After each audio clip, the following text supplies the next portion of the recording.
இந்த விமான பயணம் என்பது எனக்கு எங்கே தோணுச்சு அப்படின்னா, முதல்ல என் தங்கச்சி, அர்ச்சனா தங்கச்சி அவள் தான் என்னை கூட்டு போகிறதுக்கு ஆசைப்பட்டு ஒரு 32 வருஷத்துக்கு முன்னாடி, அது 32 முதல்ல ஃப்ளைட்டில் கூட்டு போகணும்னு ஆசைப்பட்ட ஒரு பெரிய ஆத்மா. எனக்கு ஃப்ளைட்டில் போகிறதுக்கான வாய்ப்புகள் கிடையாது, வசதியும் கிடையாது. அப்போ என் தங்கச்சி வந்து நான் ஃப்ளைட் டிக்கெட் போடுறேன், நான் போகலாம் அப்படின்னா அது போக முடியாமல் போச்சு.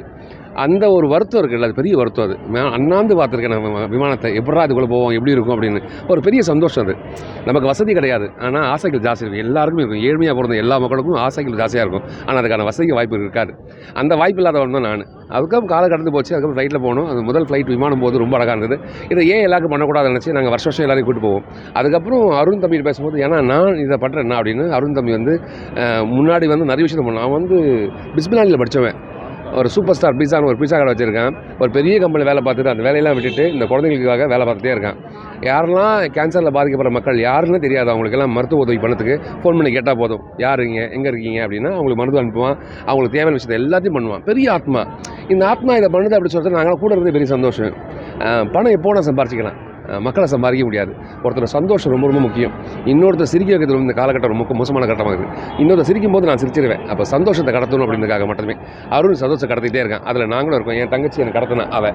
அப்போ கனியா எனக்கு நீ பிறந்த நாள், கனியா சொன்னால் அண்ணா இது மாதிரி நான் குழந்தையில கூட்டு போகிறேன் அப்படின்னா, அண்ணா மறுபேச்சே கிடையாது. நீ பிறந்த நாள் நிறைய வேலைப்பாடுகள் இருக்கும், கோயிலுக்கு போயிருக்கணும், வீட்டில் கூட்டு எல்லா மக்கள் வெளியே போயிருப்பாங்க, எதுவுமே சொல்லாமல் தம்பி நான் வந்துடுறேன் தம்பி, அவ்வளோ தானே தம்பி அப்படின்னு தான் சொன்னார். முடிச்சுட்டு சொல்லும் போது அவ்வளோ உண்மையாக என்ன ஒன்று உனக்கு நான் எதாவது பண்ணுறேன் அப்படின்னா, அண்ணா எதுவும் பண்ணுவேன் நீ வந்தால் போதும். இல்லை தம்பி நான் எதாவது பண்ணுறேன் அப்படின்னா, நான் துணி வாங்கி கொடுத்துட்டேன் அப்படின்னா முதல்ல, அண்ணா இல்லை நான் பெருசாக செய்கிறேன் அப்படின்னாரு. எவ்வளோ சொல்லிகிட்டே இருந்தார். அதான் உண்மை. முதல்ல நிறைய செய்கிறேன்னு சொல்லிட்டு இப்போத்துக்கு உடனே பண்ணிடுறானே, அதெல்லாம் ஒன்றும் வேணும், நீங்கள் வந்தாலே இந்த குழந்தைங்க பார்த்தா சந்தோஷம் அப்படின்னு. தங்கச்சிக்கு உடம்பு சரியில்லை, அவளுக்கு ஜுரம்.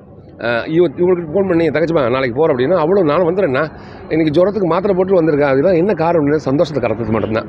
எந்த ஒரு எதிர்பார்ப்பும் கிடையாது. நான் இதாக கொடுக்க போகிறேன்னா இல்லை அவங்க இதாக கொடுக்க போகிறேன், எதுவுமே கிடையாது. அன்பு மட்டும் கடத்த போகிறோம். இந்த குழந்தைங்களோட சந்தோஷம் மட்டும்தான்.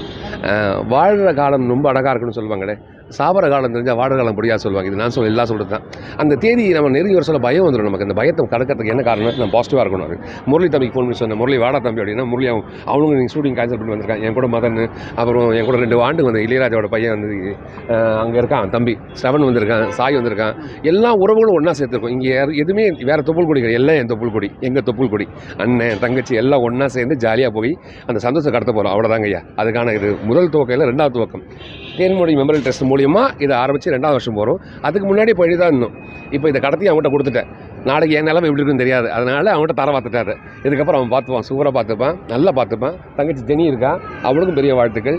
இந்த ட்ரஸ்ட்டில் நிறைய பேர் வந்து குழந்தைங்க வந்திருக்கும், எல்லாம் பிளாக் ஷர்ட் போட்டுருப்பாங்க பாருங்க, அவங்கள வாலண்டியர். எல்லாரும் எல்லா வேலையை விட்டுட்டு இந்த குழந்தைங்கள சந்தோஷத்துக்காக மட்டுமே வந்திருக்கும். இந்த சந்தோஷம் பெருகணும்.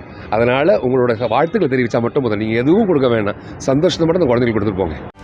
செய்திகளை உடனுக்குடனும் துல்லியமாகவும் தெரிந்து கொள்ள சப்ஸ்கிரைப் பண்ணுங்க.